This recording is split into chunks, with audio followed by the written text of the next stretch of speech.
पानी में, धार में, बताओ कांग्रेस ने कभी पानी दिया था क्या? अगर दिया तो भारतीय जनता पार्टी की सरकार ने। और मेरी जनजाति बहनों, अब ये प्रधानमंत्री श्रीमान नरेंद्र मोदी जी ने जल जीवन मिशन बनाया है। अब तुम्हारे घर में हैंडपंप का पानी नहीं, पाइपलाइन बिछा के, टोटी वाला नल लगा के पीने का पानी दिया जाएगा। टोटी खोलोगी तो झरझर पानी आएगा और गुंडोर गगरा भर जाएगा। जनता की जिंदगी बदलने का यह अभियान प्रधानमंत्री नरेंद्र मोदी जी ने प्रारंभ किया है और हमारी कोशिश है कि उनकी हर योजना को आदर्श तरीके से हम जमीन पर लागू करें। मैं इतना ही कहना चाहता हूं बहनों और भाइयों, समय की सीमाएं जनजातियों के कल्याण में, उनके उत्थान में, उनके आर्थिक सशक्तिकरण में, शैक्षणिक सशक्तिकरण में प्रधानमंत्री जी तो जी जान से जुटे हैं। मध्य प्रदेश सरकार कोई कसर नहीं छोड़ेगी। बोलिए, आप सबको विश्वास है? एक बार जोर से हो जाए, सबको विश्वास है? तो एक ही अपील करना चाहता हूं कि बिना जन भागीदारी किए होगा नहीं, इसलिए हम सब मिलकर करेंगे। प्रधानमंत्री जी का मार्गदर्शन, उनके द्वारा चलाई गई योजनाएं, राज्य सरकार की योजनाएं और आपका सहयोग मिलके चलेंगे और हम आगे बढ़ेंगे और मध्य प्रदेश को भी आगे बढ़ाएंगे। उसके लिए आप सबका साथ चाहिए। बोलिए, सबका साथ मिलेगा? तो एक बार मेरे साथ दोनों हाथ ऊपर उठा के, दोनों मुट्ठी बांध के बोलिए, भारत माता की, बिरसा भगवान की, हर हर नर्मदे। और बिना किसी विलंब के जिनको सुनने ये जन सैलाब उमड़ा है, चारों तरफ नरमुंड ही नरमुंड दिखाई दे रहे हैं, ऐसे हमारे हृदय के हार, भारत के मुकुटमणि श्रीमान मोदी जी से प्रार्थना करता हूं कि वो आए और आप सबको संबोधित करें और एक बार फिर जोरदार तालियां, ढोल, नगाड़े बजा के स्वागत कीजिए, अभिनंदन कीजिए, वंदन कीजिए। बहुत बहुत धन्यवाद।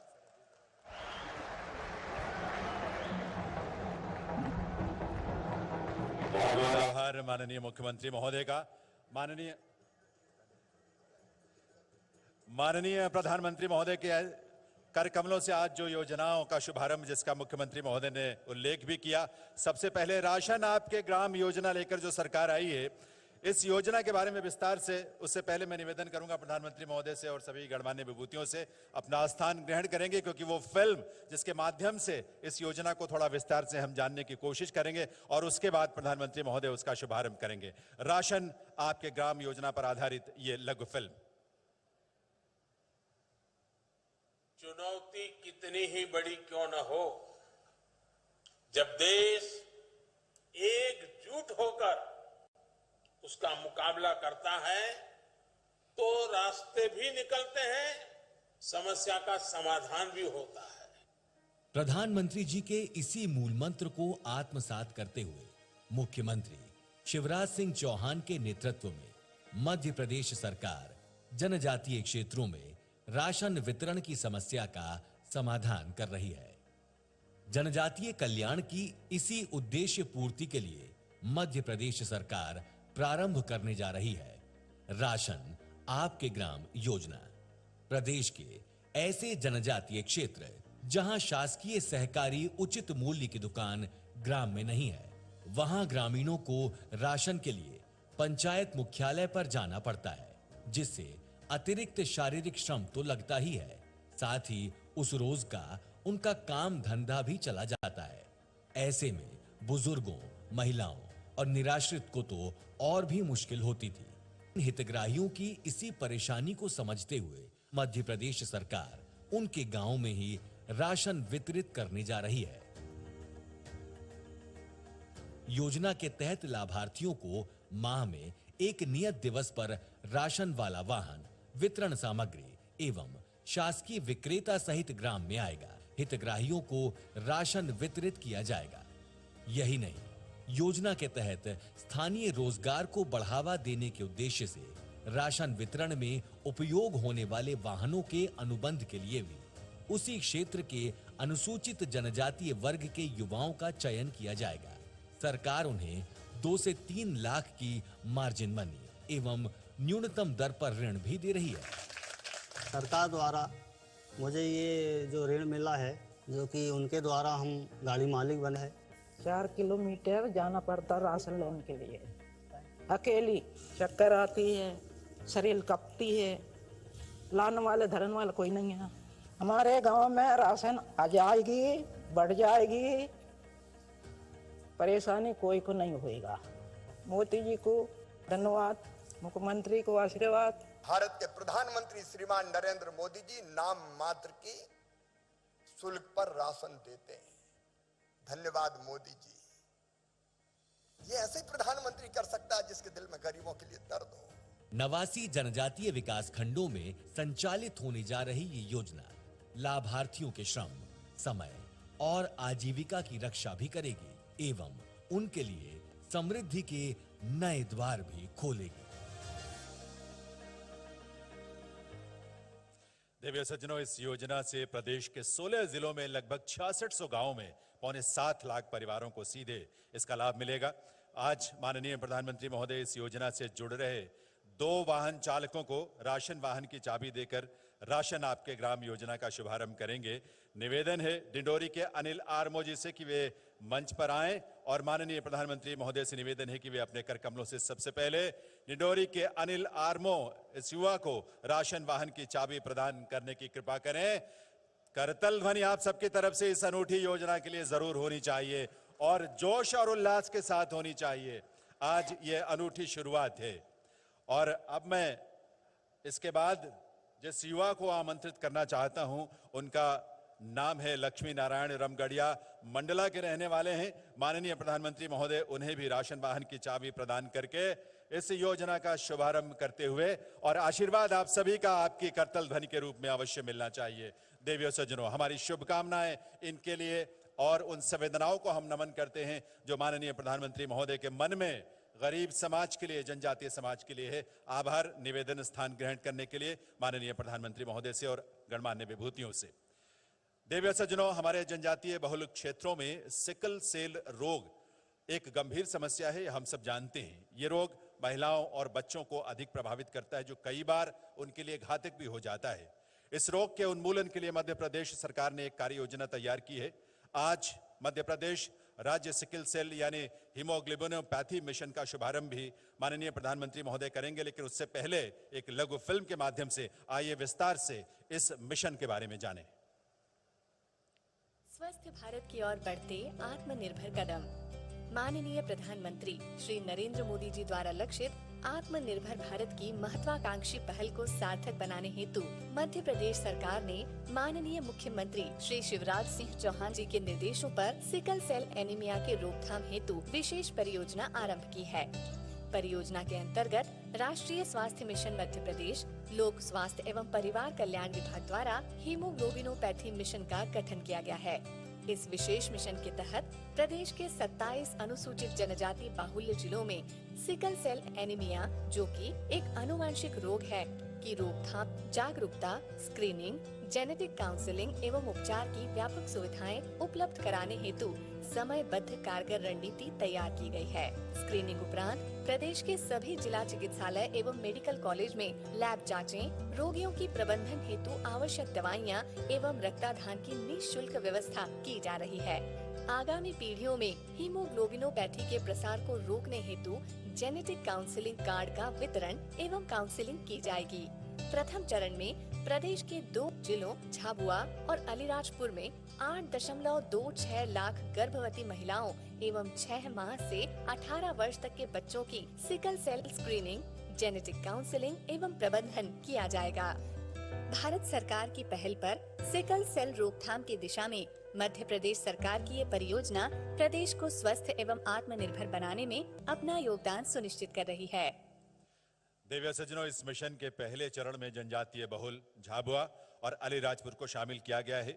माननीय प्रधानमंत्री महोदय इन जिलों के 3 व्यक्तियों को जेनेटिक काउंसलिंग कार्ड प्रदान करके इस मिशन का शुभारंभ करेंगे और इस क्रम में सबसे पहले मैं मंच पर आमंत्रित करूंगा झाबुआ की हतीला जी को, जिन्हें प्रधानमंत्री महोदय के करकमलों से जेनेटिक काउंसलिंग कार्ड यहां इस मंच पर प्रदान किया जाएगा। उनके जीवन में और इस रूप में हमारे जनजातीय समाज के असंख्य लोगों के जीवन में एक नई शुरुआत। करतल ध्वनि के साथ अपनी शुभकामनाएं आप जरूर दीजिएगा मिशन की सफलता के लिए। अलीराजपुर की टीना डुडवे को आमंत्रित करता हूं, वे प्रधानमंत्री महोदय के करकमलों से जेनेटिक काउंसलिंग कार्ड प्राप्त करेंगी। और इसके बाद झाबुआ के मनीष सिंह परमार जी, वे भी आज प्रधानमंत्री महोदय के करकमलों से ये जेनेटिक काउंसलिंग कार्ड प्राप्त करेंगे। इन सबको हमारी हार्दिक शुभकामनाएं। झाबुआ के Manish Singh Parmar genetic counselling card उन्हें भी प्रधानमंत्री महोदय प्रदान करते हुए बहुत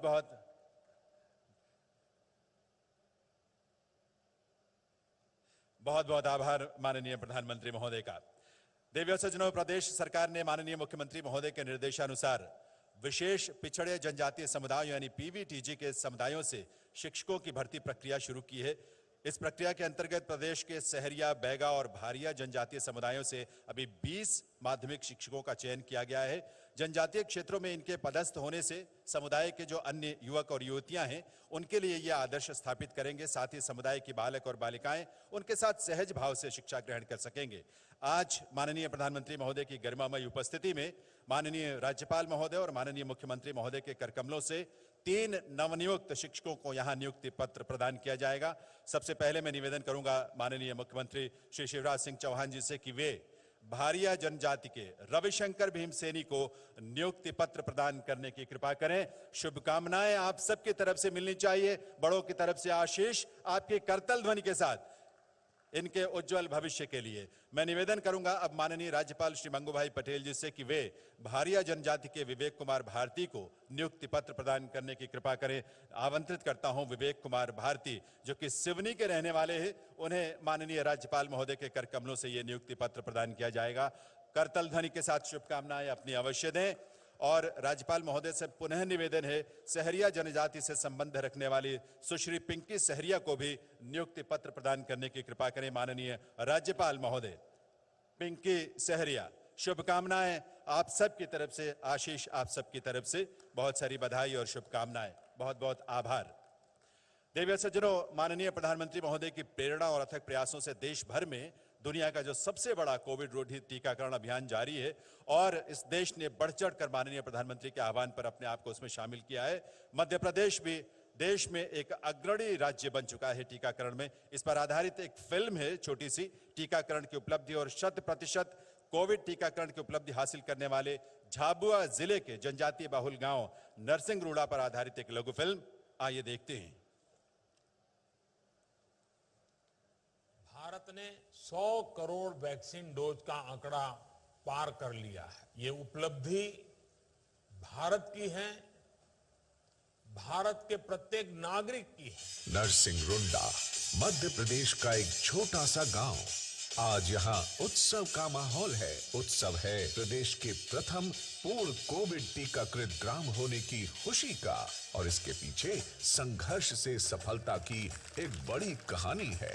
प्रदेश के जनजातीय बहुल जिले झाबुआ के इस गांव के लिए पात्र नागरिकों का 100% टीकाकरण करना एक बड़ी चुनौती थी। यहाँ के अधिकांश लोगों में कोविड के टीके को लेकर डर और भ्रांतियां फैली हुई थीं। ऐसे बोलते कि टीका लगाएंगे तो 3 महीने होते वो मर जाएंगे, ऐसा बताते। हमने बताया कि हम तो नहीं मरे, 3 महीने हमारे हो गए तो तुम कहाँ मर जाओगे। कई बार ऐसा भी हुआ कि गांव जाकर एक भी टीका लगाए बिना कर्मचारियों की टीम को अपमानित होकर लौटना पड़ा।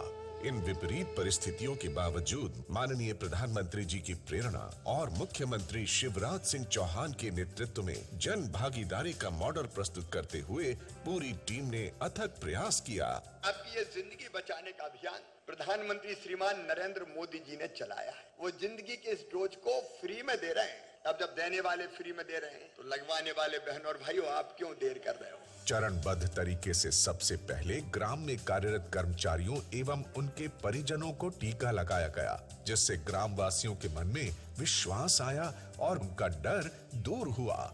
लगातार खाटला बैठकें की गई, लोगों से सीधा संवाद किया गया, साथिया वॉलेंटियर्स द्वारा घर घर जाकर लोगों को टीके के लिए आमंत्रित करते हुए पारंपरिक रूप से पीले चावल दिए गए और विश्वास दिलाया गया कि टीका पूरी तरह सुरक्षित और आवश्यक है।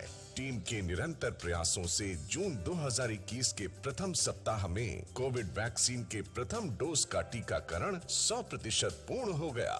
हमारा टीका लाजे मध्य के धन्यवाद।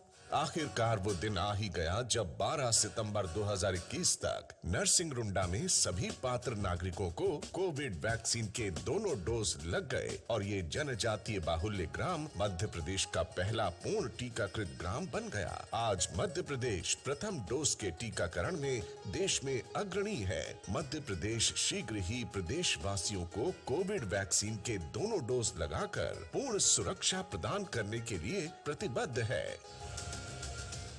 आप सभी को हार्दिक बधाई इस उपलब्धि के लिए। देवी सज्जनों, माननीय प्रधानमंत्री महोदय के नेतृत्व में जनजातीय कार्य मंत्रालय भारत सरकार ने वर्ष 2025 तक देश में 740 एकलव्य आदर्श आवासीय विद्यालयों के निर्माण का लक्ष्य रखा है। इस कड़ी में आज 50 एकलव्य आदर्श आवासीय विद्यालयों का वर्चुअल भूमि पूजन और शिलान्यास होना है। मैं निवेदन करूंगा माननीय प्रधानमंत्री महोदय से कि वे रिमोट का बटन दबाकर रतलाम जिले के बाजना में बनने वाले एकलव्य विद्यालय की आधारशिला रखने की कृपा करें और आप सबका आशीष और शुभकामनाएं आपकी करतल ध्वनि के रूप में जरूर मिलनी चाहिए इस महत्वपूर्ण शुरुआत के लिए। मध्य प्रदेश सहित देश के तमाम हिस्सों में ये आज प्रक्रिया जारी है और हमारे माननीय गणमान्य विभूति अलग अलग स्थलों पर मौजूद हैं, देश में अलग अलग कार्यस्थलों पर। और अब समय है जब मैं उस विभूति से जिन्होंने इस देश का नेतृत्व किया, इस देश का गौरव बढ़ाया, पूरी दुनिया में जिन्हें उम्मीद भरी आशा भरी दृष्टि से इसलिए देखा जाता है कि वे मानव कल्याण के लिए एक समर्पित नेतृत्व के रूप में दुनिया के सामने उपस्थित हैं। मैं प्रार्थना करूंगा ऐसे यशस्वी प्रधानमंत्री भारत के माननीय नरेंद्र मोदी जी से कि वे आपकी करतल ध्वनि के साथ उत्साह और जोश से भरी तालियों के साथ माननीय प्रधानमंत्री महोदय से निवेदन, उनके उद्बोधन के लिए, उनके संबोधन के लिए। देवी सज्जनों,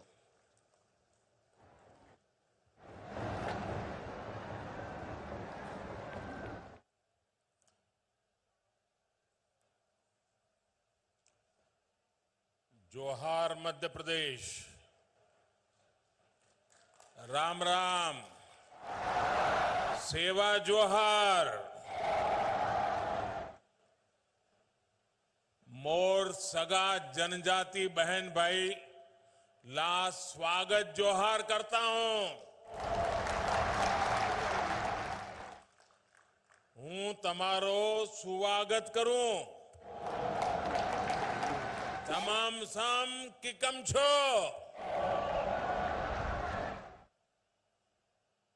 मालथन आप सबान सो मिलन बड़ी खुशी हुई रही है।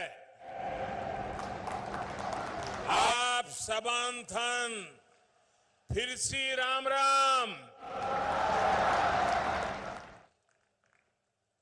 मध्य प्रदेश के राज्यपाल श्री मंगूभाई पटेल, जिन्होंने अपना पूरा जीवन आदिवासियों के कल्याण के लिए खपा दिया, वे जीवन भर आदिवासियों के जीवन के लिए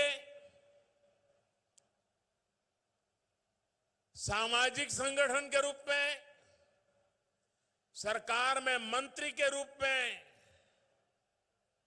एक समर्पित आदिवासियों के सेवक के रूप में रहे।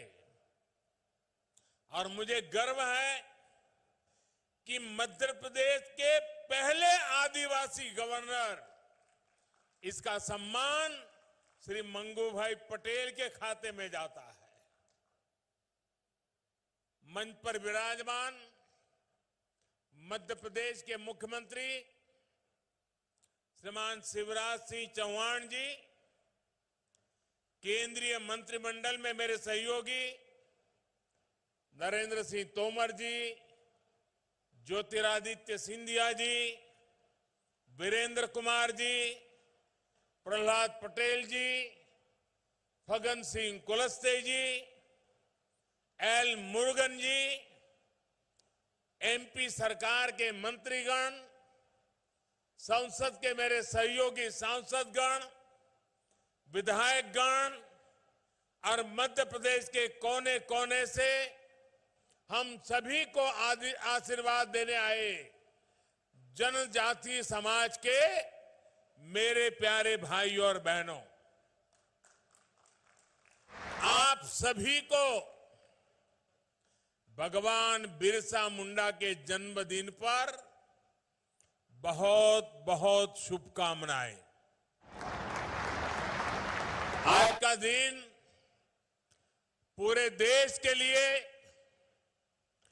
पूरे जनजातीय समाज के लिए बहुत बड़ा दिन है। आज भारत अपना पहला जनजातीय गौरव दिवस मना रहा है।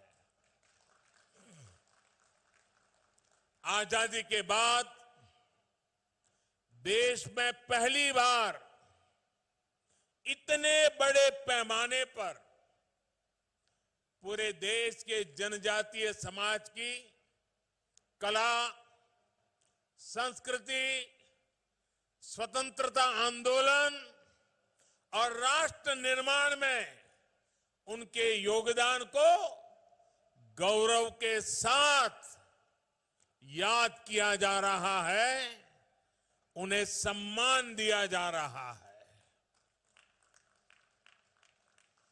आजादी के अमृत महोत्सव में इस नए संकल्प के लिए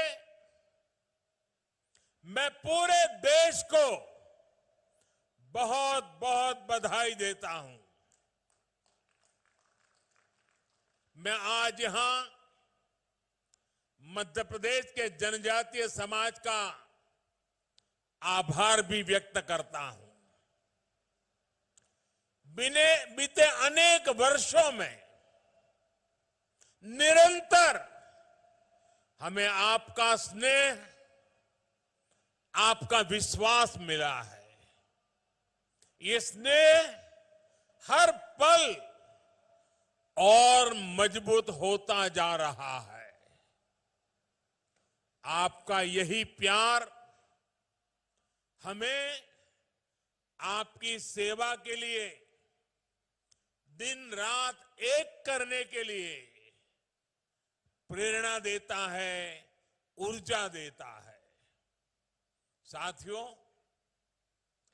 इसी सेवा भाव से ही आज आदिवासी समाज के लिए शिवराज जी की सरकार ने कई बड़ी योजनाओं का शुभारंभ किया है।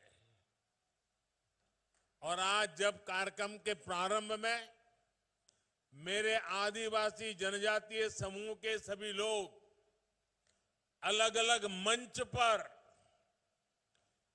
गीत के साथ, धुन के साथ अपनी भावनाएं प्रकट कर रहे थे, मैंने प्रयास किया उन गीतों को समझने के लिए, क्योंकि मेरा यह अनुभव रहा है कि जीवन का एक महत्वपूर्ण कालखंड मैंने आदिवासियों के बीच में बिताया है और मैंने देखा है कि उनकी हर बात में कोई न कोई तत्व ज्ञान होता है। पर्पज ऑफ लाइफ आदिवासी अपने नाच गान में, अपने गीतों में, अपनी परंपराओं में बखूबी प्रस्तुत करते हैं। और इसलिए आज के इस गीत के प्रति मेरा ध्यान जाना बहुत स्वाभाविक था। और मैंने जब गीत के शब्दों को बारीकी से देखा तो मैं गीत को तो नहीं दोहरा रहा हूं, लेकिन आपने जो कहा शायद देश भर के लोगों को आपका एक एक शब्द जीवन जीने का कारण, जीवन जीने का इरादा, जीवन जीने के हेतु बखूबी प्रस्तुत करता है। आपने अपने नृत्य के द्वारा, अपने गीत के द्वारा आज प्रस्तुत किया, शरीर 4 दिनों का है, अंत में मिट्टी में मिल जाएगा। खाना पीना खूब किया, भगवान का नाम भुलाया। देखिए ये आदिवासी हमें क्या कह रहे हैं जी। सचमुच में वे शिक्षित है कि हमें अभी सीखना बाकी है। आगे कहते हैं, मौज मस्ती में उम्र बिता दी, जीवन सफल नहीं किया। अपने जीवन में लड़ाई झगड़ा खूब किया, घर में उत्पाद भी खूब किया। जब अंत समय आया तो मन में पछताना व्यर्थ है। धरती, खेत, खलियान किसी के नहीं है। देखिए आदिवासी मुझे क्या समझा रहा है। धरती, खेत, खलिहान किसी के नहीं है। अपने मन में गुमान करना व्यर्थ है। ये धन दौलत कोई काम के नहीं है, इसे यहीं छोड़ के जाना है। आप देखिए इस संगीत में, इस नृत्य में जो शब्द कहे गए हैं, वो जीवन का उत्तम तत्वज्ञान जंगलों में जिंदगी गुजारने वाले मेरे आदिवासी भाई बहनों ने आत्मसात किया है। इससे बड़ी किसी देश की ताकत क्या हो सकती है? इससे बड़ी किसी देश की विरासत क्या हो सकती है? इससे बड़ी देश की पूंजी क्या हो सकती है? साथियों, इसी सेवा भाव से ही आज आदिवासी समाज के लिए शिवराज जी की सरकार ने कई बड़ी योजनाओं का शुभारंभ किया है। राशन आपके ग्राम योजना हो या फिर Madhya Pradesh sickle cell mission हो, ये दोनों कार्यक्रम आदिवासी समाज में स्वास्थ्य और पोषण को बेहतर बनाने में अहम भूमिका निभाएंगे। मुझे इसका भी संतोष है कि प्रधानमंत्री गरीब कल्याण अन्न योजना के तहत मुफ्त राशन मिलने से कोरोना काल में गरीब आदिवासी परिवारों को इतनी बड़ी मदद मिली। अब जब गांव में आपके घर के पास सस्ता राशन पहुंचेगा तो आपका समय भी बचेगा और अतिरिक्त खर्च से भी मुक्ति मिलेगी। आयुष्मान भारत योजना से पहले ही अनेक बीमारियों का मुफ्त इलाज आदिवासी समाज को मिल रहा है, देश के गरीबों को मिल रहा है। मुझे खुशी है कि मध्य प्रदेश में जनजातीय परिवारों में तेजी से मुफ्त टीकाकरण भी हो रहा है। दुनिया के पढ़े लिखे देशों में भी टीकाकरण को लेकर के सवालिया निशान लगाने की खबरें आती हैं, लेकिन मेरा आदिवासी भाई बहन टीकाकरण के महत्व को समझता भी है, स्वीकारता भी है और देश को बचाने में अपनी भूमिका अदा कर रहा है। इससे बड़ी समझदारी क्या होती है? 100 साल की सबसे बड़ी महामारी से सारी दुनिया लड़ रही है। सबसे बड़ी महामारी से निपटने के लिए जनजातीय समाज के सभी साथियों का वैक्सीनेशन के लिए आगे बढ़कर आना सचमुच में यह अपने आप में गौरवपूर्ण घटना है। पढ़े लिखे शहरों में रहने वाले लोगों ने मेरे इन आदिवासी भाइयों से बहुत कुछ सीखने जैसा है। साथियों, आज यहां भोपाल आने से पहले मुझे रांची में झारखंड भगवान बिरसा मुंडा स्वतंत्रता सेनानी म्यूजियम का लोकार्पण करने का सौभाग्य मिला है। आजादी की लड़ाई में जनजातीय नायक नायिकाओं की वीर गाथाओं को देश के सामने लाना, उसे नई पीढ़ी से परिचित कराना हमारा कर्तव्य है। गुलामी के कालखंड में विदेशी शासन के खिलाफ खासी गारो आंदोलन, मिजो आंदोलन, कोल आंदोलन समेत कई संग्राम हुए। गौंड महारानी वीर दुर्गावती का शौर्य हो या फिर रानी कमलापति का बलिदान, देश इन्हें भूल नहीं सकता।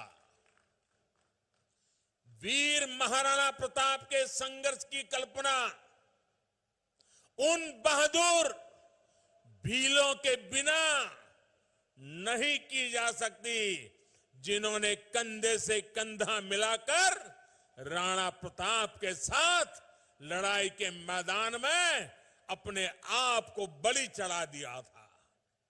हम सभी इनके ऋणी हैं। हम सभी इस ऋण को कभी चुका नहीं सकते, लेकिन अपनी इस विरासत को संजोकर उसे उचित स्थान देकर अपना दायित्व जरूर निभा सकते हैं। भाई और बहनों, आज जब मैं आपसे अपनी विरासत को संजोने की बात कर रहा हूं, तो देश के प्रख्यात इतिहासकार शिव शाहीर बाबा साहब पुरंदरे जी को भी याद करूंगा।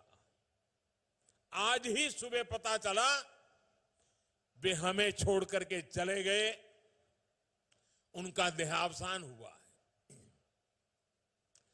पद्म विभूषण बाबा साहब पुरंदरे जी ने छत्रपति शिवाजी महाराज के जीवन को, उनके इतिहास को सामान्य जन तक पहुंचाने में जो योगदान दिया है वो अमूल्य है। यहां की सरकार ने उन्हें कालिदास पुरस्कार भी दिया था।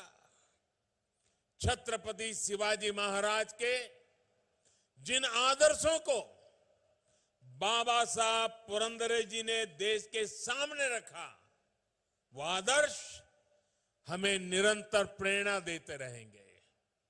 मैं बाबा साहब पुरंदरे जी को अपनी भावभीनी श्रद्धांजलि देता हूं।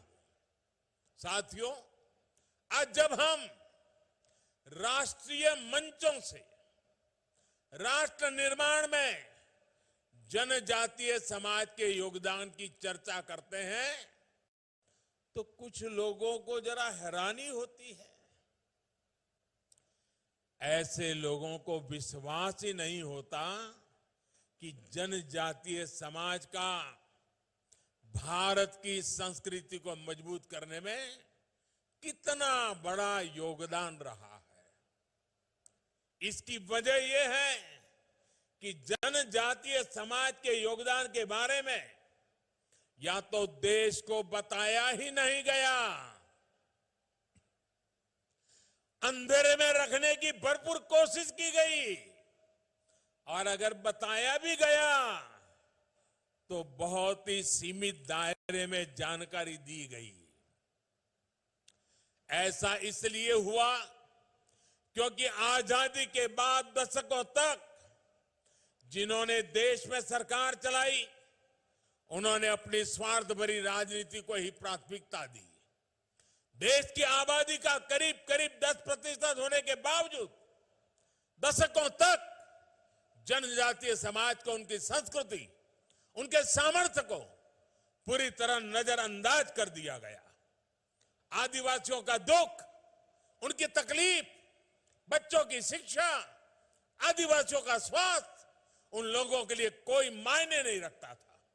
साथियों, भारत की सांस्कृतिक यात्रा में जनजातीय समाज का योगदान अटूट रहा है। आप ही बताइए, जनजातीय समाज के योगदान के बिना क्या प्रभु राम के जीवन में सफलताओं की कल्पना की जा सकती है? बिल्कुल नहीं। वनवासियों के साथ बिताए समय ने एक राजकुमार को मर्यादा पुरुषोत्तम राम बनाने में अहम योगदान दिया है। वनवास के उसी कालखंड में प्रभु राम ने वनवासी समाज की परंपरा, रीति रिवाज, रहन सहन के तौर तरीके, जीवन के हर पहलू से प्रेरणा पाई थी। साथियों, आदिवासी समाज को उचित महत्व ना देकर, प्राथमिकता ना देकर पहले की सरकारों ने जो अपराध किया है, उस पर लगातार बोला जाना आवश्यक है। हर मंच पे चर्चा होना जरूरी है। जब दशकों पहले मैंने गुजरात में अपने सार्वजनिक जीवन की शुरुआत की थी, तभी से मैं देखता आया हूं कि कैसे देश में कुछ राजनीतिक दलों ने सुख सुविधा और विकास के हर संसाधन से आदिवासी समाज को वंचित रखा। अभाव बनाए रखते हुए चुनाव के दौरान उन्हीं अभावों की पूर्ति के नाम पर बार बार वोट मांगे गए, सत्ता पाई गई, लेकिन जनजातीय समुदाय के लिए जो करना चाहिए था, जितना करना चाहिए था और जब करना चाहिए था, ये कम पड़ गए, नहीं कर पाए, असहाय छोड़ दिया समाज को। गुजरात का मुख्यमंत्री बनने के बाद मैंने वहां पर जनजातीय समाज में स्थितियों को बदलने के लिए बहुत सारे अभियान शुरू किए थे। जब देश ने मुझे 2014 में आप सब देशवासियों की सेवा का मौका दिया, तो मैंने जनजातीय समुदाय के हितों को अपनी सर्वोच्च प्राथमिकता में रखा। भाई और बहनों, आज सही मायने में आदिवासी समाज के हर साथी को देश के विकास में उचित हिस्सेदारी और भागीदारी दी जा रही है। और चाहे गरीबों के घर हो, शौचालय हो, मुफ्त बिजली और गैस कनेक्शन हो, स्कूल हो, सड़क हो, मुफ्त इलाज हो, ये सब कुछ जिस गति से देश के बाकी हिस्से से हो रहा है, उसी गति से आदिवासी क्षेत्रों में भी हो रहा है। बाकी देश के किसानों के बैंक खाते में अगर हजारों करोड़ रुपए सीधे पहुंच रहे हैं, तो आदिवासी क्षेत्रों के किसानों को भी उसी समय मिल रहे हैं। आज अगर देश के करोड़ों करोड़ परिवारों को शुद्ध पीने का पानी पाइप से घर घर पहुंचाया जा रहा है, तो ये उसी इच्छा शक्ति के साथ उतनी ही स्पीड से आदिवासी परिवारों तक भी पहुंचाने का काम तेज गति से चल रहा है। वरना इतने वर्षों तक जनजातीय क्षेत्रों की बहन बेटियों को पानी के लिए कितना परेशान होना पड़ता था, मुझसे ज्यादा आप लोग इसको भली भांति जानते हैं।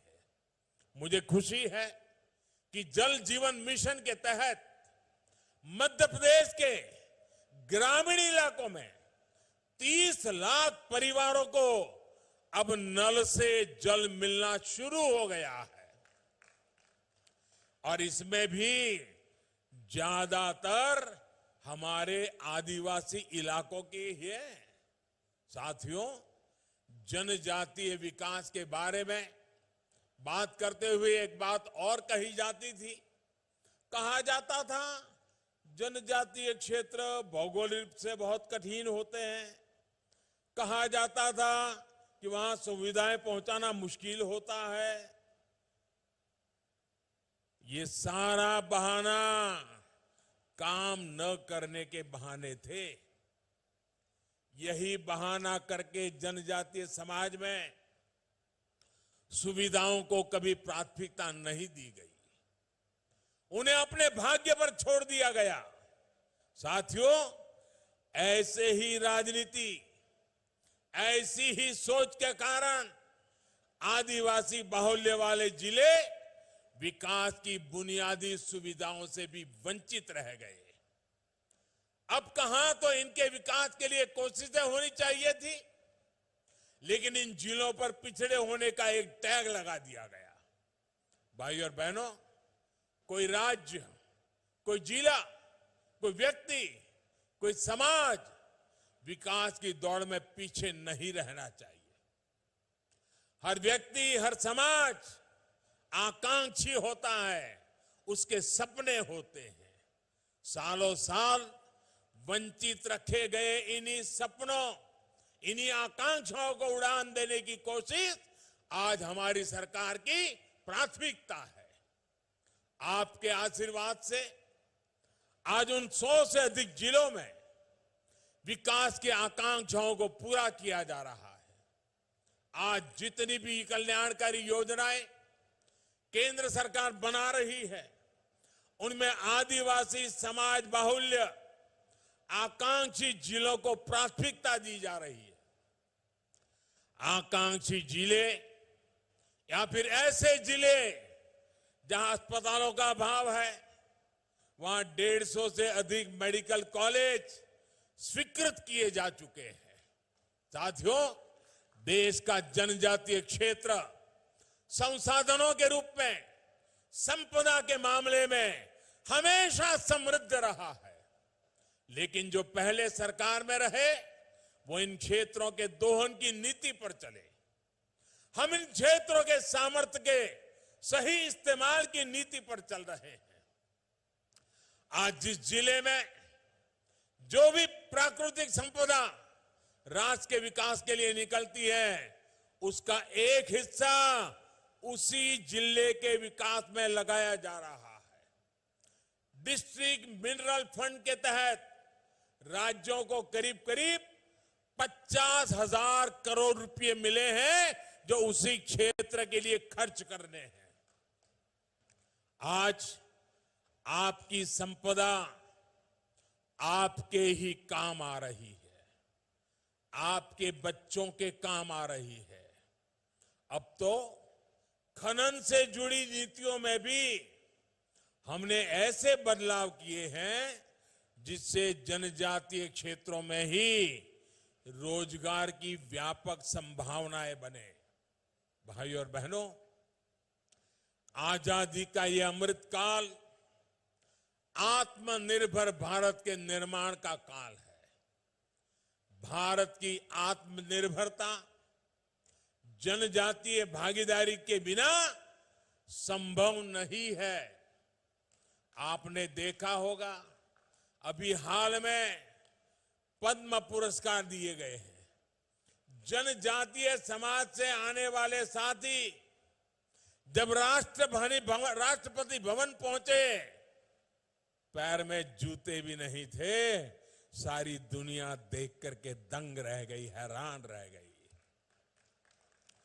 आदिवासी और ग्रामीण समाज में काम करने वाले ये देश के असली हीरो है, असली हीरो है। यही तो हमारे डायमंड है, यही तो हमारे हीरे हैं। भाई और बहनों, जनजातीय समाज में प्रतिभा की कमी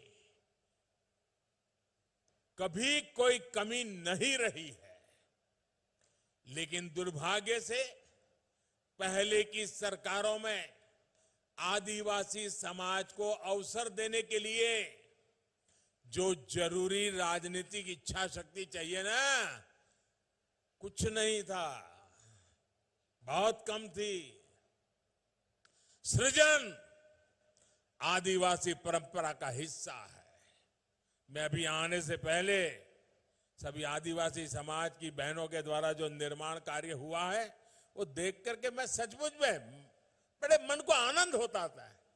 इनकी उंगलियों में इनके पास क्या ताकत है। सृजन आदिवासी परंपरा का हिस्सा है, लेकिन आदिवासी सृजन को बाजार से नहीं जोड़ा गया। आप कल्पना कर सकते हैं, बांस की खेती जैसी छोटी और सामान्य सी चीज को कानूनों के मकर जाल में फंसा कर रखा गया था। क्या हमारे जनजातीय भाइयों बहनों के ये हक नहीं था कि वो बांस की खेती बांस खेती कर करके बेच करके उससे पैसा कमा सके?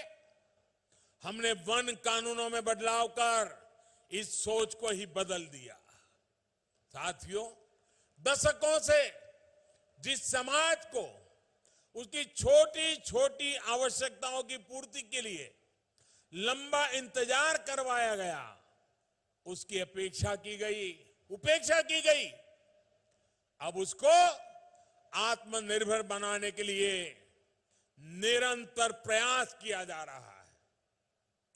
लकड़ी और पत्थर की कलाकारी तो आदिवासी समाज सदियों से कर रहा है, लेकिन अब उनके बनाए उत्पादों को नया मार्केट उपलब्ध कराया जा रहा है। ट्राइफेड पोर्टल के माध्यम से जनजातीय कलाकारों के उत्पाद देश और दुनिया के बाजारों में ऑनलाइन भी बिक रहे हैं। जिस मोटे अनाज को कभी दोयम नजर से देखा जाता था, वो भी आज भारत का ब्रांड बन रहा है। साथियों, वन धन योजना हो, वनोपज को एमएसपी के दायरे में लाना हो, या बहनों की संगठन शक्ति को नई ऊर्जा देना, ये जनजातीय क्षेत्रों में अभूतपूर्व अवसर पैदा कर रहे हैं। पहले की सरकारें सिर्फ 8-10 वन उपजों पर एमएसपी दिया करती थी। आज हमारी सरकार करीब 90 वन उपजों पर एमएसपी दे रही है। कहां 9-10 और कहां 90। हमने 2500 से अधिक वन धन विकास केंद्रों को 37,000 से अधिक वन धन सेल्फ हेल्प ग्रुपों से जोड़ा गया है। इनसे आज लगभग 7.5 लाख साथी जुड़े हैं। उनको रोजगार और स्वरोजगार मिल रहा है। हमारी सरकार ने जंगल की जमीन को लेकर भी पूरी संवेदनशीलता के साथ कदम उठाए हैं। राज्यों में लगभग 20 लाख जमीन के पट्टे देकर हमने लाखों जनजातीय साथियों की बहुत बड़ी चिंता दूर की है। भाइयों और बहनों, हमारी सरकार आदिवासी युवाओं की शिक्षा और कौशल पर विशेष बल दे रही है। एकलव्य मॉडल रेसिडेंशियल स्कूल आज जातीय क्षेत्रों में शिक्षा की नई ज्योति जागृत कर रही है। आज मुझे यहां 50 एकलव्य मॉडल रेसिडेंशियल स्कूलों के शिलान्यास का अवसर मिला है। हमारा लक्ष्य देश भर में ऐसे लगभग 750 स्कूल खोलने का है। इनमें से अनेकों एकलव्य स्कूल ऑलरेडी शुरू हो चुके हैं। 7 साल पहले हर छात्र पर सरकार लगभग 40,000 रुपए खर्च करती थी। वो आज बढ़कर 1 लाख रुपए से अधिक हो चुका है। इससे जनजातीय छात्र छात्राओं को और अधिक सुविधा मिल रही है।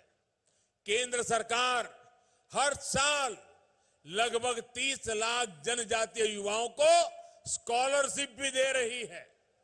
जनजातीय युवाओं को उच्च शिक्षा और रिसर्च से जोड़ने के लिए भी अभूतपूर्व काम किया जा रहा है।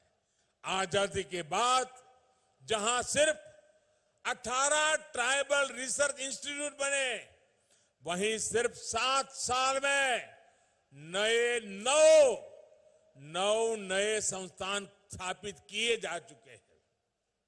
साथियों, जनजातीय समाज के बच्चों को एक बहुत बड़ी दिक्कत पढ़ाई के समय भाषा की भी होती थी।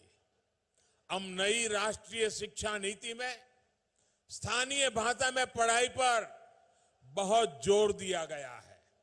इसका भी लाभ हमारे जनजातीय समाज के बच्चों को मिलना तय है। भाइयों और बहनों, जनजातीय समाज का प्रयास, सबका प्रयास, यही आजादी के अमृत काल में बुलंद भारत के निर्माण की ऊर्जा है। जनजातीय समाज के आत्मसम्मान के लिए, आत्मविश्वास के लिए, अधिकार के लिए हम दिन रात मेहनत करेंगे। आज जनजातीय गौरव दिवस पर हम इस संकल्प को फिर दोहरा रहे हैं और ये जनजातीय गौरव दिवस जैसे हम गांधी जयंती मनाते हैं, जैसे हम सरदार पटेल की जयंती मनाते हैं, जैसे हम बाबा साहब अम्बेडकर की जयंती मनाते हैं, वैसे ही भगवान बिरसा मुंडा की 15 नवंबर की जयंती हर वर्ष जनजातीय गौरव दिवस के रूप में पूरे देश में मनाई जाएगी। एक बार फिर आप सभी को बहुत बहुत शुभकामनाएं। मेरे साथ दोनों हाथ ऊपर करके पूरी ताकत से बोलिए, भारत माता की, भारत माता की, भारत माता की, भारत माता की। बहुत बहुत धन्यवाद। बहुत बहुत आभार माननीय प्रधानमंत्री महोदय का, उनकी उपस्थिति, उनके स्नेह, उनके सानिध्य, उनके मार्गदर्शन के लिए। और सदैव इस देश को इस बात पर गर्व महसूस होता है, देश का युवा इस बात के लिए अपने आप को सम्मानित महसूस करता है कि माननीय प्रधानमंत्री महोदय नए भारत, न्यू इंडिया के निर्माण में आह्वान करते हैं समाज के हर वर्ग का। और ये नया भारत ऐसा है जिसमें हर हाथ में हुनर हो, उसके लिए जगह हो, डिजिटल होने की सोच जिसके पास हो और आसमान की ऊंचाइयों को छूने का संकल्प जिसके पास हो। ऐसा संकल्प, ऐसी प्रेरणा देने वाले परम आदरणीय माननीय प्रधानमंत्री श्री नरेंद्र मोदी जी का बहुत बहुत आभार। आज इस जनजातीय